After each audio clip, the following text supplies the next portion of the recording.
Imaginez. Vous vous réveillez un matin et votre pays a changé de nom. Pas à cause d'une guerre, pas à cause d'une révolution, juste un courrier diplomatique. C'est exactement ce qui s'est passé le 21 mars 1935, quand la Perse, l'un des empires les plus anciens et les plus puissants de l'histoire humaine, a officiellement disparu de la carte du monde pour devenir l'Iran. Mais derrière ce changement de nom se cachent des siècles d'histoire, de politique, d'identité nationale et une vérité que les manuels scolaires n'abordent presque jamais. Pour comprendre ce changement de nom, il faut d'abord comprendre une chose fondamentale. Le mot perse n'a jamais été utilisé par les habitants de ce territoire pour se désigner eux-mêmes. Depuis des millénaires, les peuples de ce plateau entre la mer Caspienne et le golfe Persique se sont appelés les Iraniens. Le mot vient du vieux perse Ariana, qui signifie littéralement « pays des Ariennes » dans le sens originel du terme, bien avant que ce mot ne soit perverti par les idéologies du XXe siècle. C'est au VIe siècle avant notre ère, sous le règne de Cyrus le Grand, que l'Empire se structure vraiment. Il est connu pour avoir libéré les Juifs de Babylone, et sa charte des droits gravée sur un cylindre d'argile est souvent citée comme l'un des premiers documents de droits de l'homme. Mais alors, d'où vient le mot perse? Il vient des Grecs. Les anciens Grecs appelaient les habitants de cette région les Perses, du nom de la province de Pars ou Fars, dans le sud-ouest du plateau iranien. C'est de là que Cyrus est issu, ainsi que les Achéménides. Les Grecs ont donc généralisé ce nom régional à l'ensemble de l'Empire. Et puisque les Grecs ont dominé l'écriture de l'histoire antique en Occident, notamment via Hérodote, Thucydide, Xénophon, ce nom perse s'est imposé dans toutes les langues européennes, puis mondiales. Et l'identité iranienne se perpétue malgré les conquêtes. Alexandre le Grand au IVe siècle avant Jésus-Christ, les Arabes au VIIe siècle, les Mongols au XIIIe siècle. À chaque fois, l'Iran absorbe les conquérants culturellement. L'histoire de l'Iran, c'est l'histoire d'un peuple qui survit à tout. Et pour comprendre le changement de nom de 1935, il faut mesurer à quel point l'identité iranienne a été mise à l'épreuve au fil des siècles. En 642 après Jésus-Christ, l'armée du califat arabe écrase l'empire sassanide à la bataille de Nahavand. C'est la fin de la dernière grande dynastie persane pré-islamique. L'Iran bascule dans l'islam. Mais contrairement à beaucoup d'autres régions islamisées, l'Iran ne se laisse pas arabiser. Les Iraniens adoptent l'islam et même en font une version propre, le chiisme. Mais ils conservent leur langue, leur tradition, leur littérature. Au XIIIe siècle, les hordes mongoles de Gengis Khan ravagent l'Iran. Certaines villes comme Mervir ou Nishapur sont entièrement rasées. Les estimations parlent de millions de morts. C'est l'une des catastrophes démographiques les plus importantes de l'histoire. Et pourtant, là encore, la culture iranienne survit. Les dirigeants mongols, les Ilkhanides, finissent par se convertir à l'islam et adopter la culture persane. L'art, la poésie, l'architecture iranienne refleurissent. En 1501, Shah Ismaïl Ier fonde la dynastie safavide et fait du chiisme la religion d'État. C'est un tournant majeur. L'Iran se distingue définitivement des empires sunnites voisins, les Ottomans à l'ouest, les Ouzbeks à l'est, et se construit une identité religieuse propre. Sous les Safavides, l'Iran connaît un âge d'or. Ispahan, la capitale, devient l'une des plus belles villes du monde. Nous voilà au XIXe siècle. L'Iran, gouverné par la dynastie Qajar depuis 1789, se retrouve pris en étau entre deux empires coloniaux, la Russie tsariste au nord et l'Empire britannique au sud. Les Britanniques craignent que la Russie ne s'approche trop de l'Inde, leur joyau colonial. Les Russes veulent un accès aux mers chaudes. L'Iran devient le terrain de leur rivalité. Concrètement, l'Iran subit des défaites militaires humiliantes contre la Russie. Les traités de Golestan, 1813, et de Turkmenchai, 1828, lui font perdre le Caucase, l'Azerbaïdjan, l'Arménie, la Géorgie actuelle. Des provinces entières arrachées. Le pays est affaibli, endetté, contraint de céder des concessions économiques.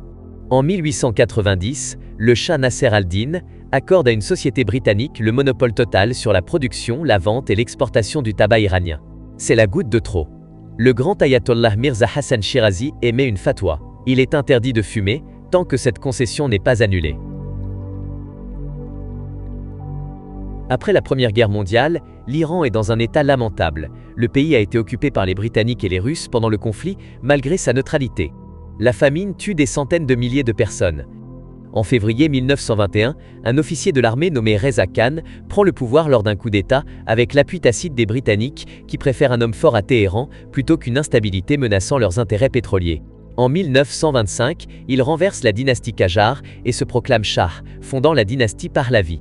Reza Shah a un projet, moderniser l'Iran à marche forcée, sur le modèle de la Turquie d'Atatürk. Les années 1920 et 1930 voient un bouleversement radical. Construction de voies ferrées, création d'universités, adoption du calendrier solaire, interdiction du voile, uniformisation de la tenue vestimentaire à l'occidentale, réforme de l'alphabet et du système juridique. L'Iran cherche à s'affirmer comme une nation moderne et souveraine. Mais Reza Shah est aussi un nationaliste radical. Il est fasciné par l'histoire pré-islamique de l'Iran. Il veut renouer avec cette grandeur. Et dans cette logique, le nom perse lui semble insupportable. C'est le nom que les étrangers ont inventé, le nom qui rappelle la domination coloniale, le nom qui réduit un immense peuple à une seule de ses provinces.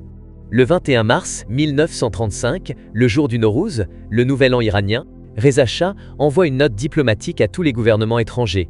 Le message est clair, la Perse n'existe plus. Dorénavant, ce pays s'appelle officiellement l'Iran dans toutes les langues et dans tous les documents diplomatiques.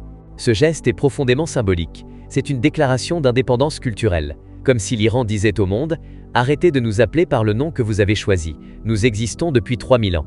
Nous avons notre propre nom. » Il y a cependant un paradoxe gênant dans l'histoire. Certains historiens notent que l'idée aurait été suggérée à Reza Shah par l'ambassadeur d'Iran en Allemagne nazie, Abdolhossein Temurtash, et par des diplomates nazis qui voyaient dans le nom Iran, pays des Aryens, une affirmation de la parenté raciale entre Iraniens et Allemands dans le contexte de l'idéologie nationale socialiste. C'est une nuance importante. La fierté nationale iranienne et les théories raciales nazies se sont malencontreusement croisées à ce moment précis de l'histoire. Reza Shah utilisait ce changement dans un sens nationaliste sincère. Les nazis en faisaient leur propre lecture idéologique. L'histoire aurait pu s'arrêter là. Mais l'Iran n'est jamais simple. Après la Seconde Guerre mondiale, dans laquelle l'Iran a été occupé malgré lui par les Britanniques et les Soviétiques, qui ont renversé Reza Shah jugé trop proche des Allemands en 1941, le pays connaît une période de relative ouverture politique. En 1951, le Premier ministre Mohammad Mossadegh nationalise le pétrole iranien, alors contrôlé par la compagnie britannique Anglo-Iranian Oil Company. C'est un acte de souveraineté nationale retentissant. Le monde entier en parle. En janvier 1979, le Shah est renversé par une révolution populaire menée par l'ayatollah Ruhollah Khomeini. Ce changement de régime est radical, mais le nom Iran y reste intact. Pourquoi? Parce que même les révolutionnaires islamistes de Khomeini étaient fiers de l'identité iranienne, même s'ils rejetaient le nationalisme laïque de Reza Shah. Un nom choisi par un Shah autoritaire, potentiellement influencé par la rhétorique nazie et maintenu par une révolution islamique. Parce que ce nom, au fond, appartenait au peuple iranien depuis toujours. Au fond, l'histoire du passage de Perse à Iran est une leçon d'histoire globale.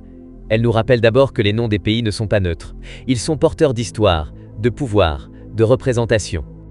Elle nous rappelle ensuite que la colonisation n'est pas que militaire, elle passe aussi par les mots, par les cartes, par les noms. La décolonisation non plus n'est pas que militaire, elle passe aussi par la récupération de sa propre narration. Elle nous montre également la complexité de l'histoire. Les motivations de Reza Shah en 1935 étaient mêlées, fierté nationale sincère, autoritarisme modernisateur et une contamination idéologique troublante avec les théories aryennes nazies. L'histoire est rarement propre. Et enfin, elle nous enseigne la résilience. Depuis 2500 ans, l'identité iranienne a traversé des conquêtes arabes, mongoles et turques, des révolutions et des coups d'État. Elle est toujours là, sous le nom de Perse ou sous le nom d'Iran.